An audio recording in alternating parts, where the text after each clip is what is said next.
आज हम बात करने जा रहे हैं सलाउद्दीन अय्यूबी के बारे में, जो कि इस्लामिक इतिहास में बहुत ही सफल शासक रहे। आपको जानकर हैरानी होगी कि सलाउद्दीन अय्यूबी ने मस्जिद अक्सा को फतेह करने के लिए 16 जंगें लड़ी। वो हर जंग में एक मेहराब अपने साथ रखते थे ताकि जब वो बैतुल मुकद्दस को फतेह करें तो उस मेहराब को अपने हाथों से मस्जिद अक्सा में लगा सकें।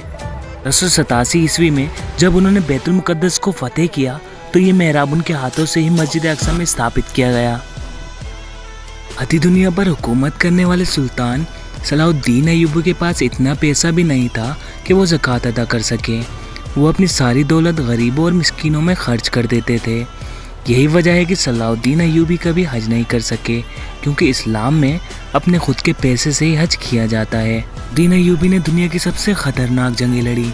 उन्होंने दुनिया की सबसे बड़ी सलीबी फ़ौज को शिकस्त दी। इस फौज की ताकत का अंदाज़ा इसी बात से लगाया जा सकता है कि उसमें दुनिया भर के 6 लाख ईसाई शामिल हुए थे। यहाँ तक कि यहूदियों का एक बड़ा गिरोह भी सलीबियों की मदद कर रहा था। सलाउद्दीन अय्यूबी शुरुआती दिनों में नूरुद्दीन जंगी के फौजी कमांडर थे, लेकिन 1164 में उन्होंने जब मिस्र को फतेह किया तो नूरुद्दीन जंगी ने उन्हें मिस्र का शासक बना दिया और फिर सलाउद्दीन अय्यूबी की सल्तनत का दायरा फैलता ही चला गया। यहाँ तक कि सऊदी अरब से लेकर ईरान, शाम, सूडान, तुर्की और अफ्रीका तक का पूरा इलाका सलाउद्दीन अय्यूबी के कब्जे में आ गया। सलाउद्दीन अय्यूबी की इंसाफ पसंदी के दुश्मन भी कायल थे। उन्होंने बैतुल मुकद्दस को फतेह करते ही ईसाइयों और यहूदियों की माफ़ी का ऐलान कर दिया। ईसाइयों को न सिर्फ बैतुल मुकद्दस की ज़ियारत की इजाज़त दी, बल्कि उनके लिए खाने पीने और रहने तक का इंतज़ाम भी किया। सलाउद्दीन अय्यूबी के इस इखलाक से यहूदी और ईसाई इतना प्रभावित हुए कि उन्होंने इस्लाम कबूल कर लिया।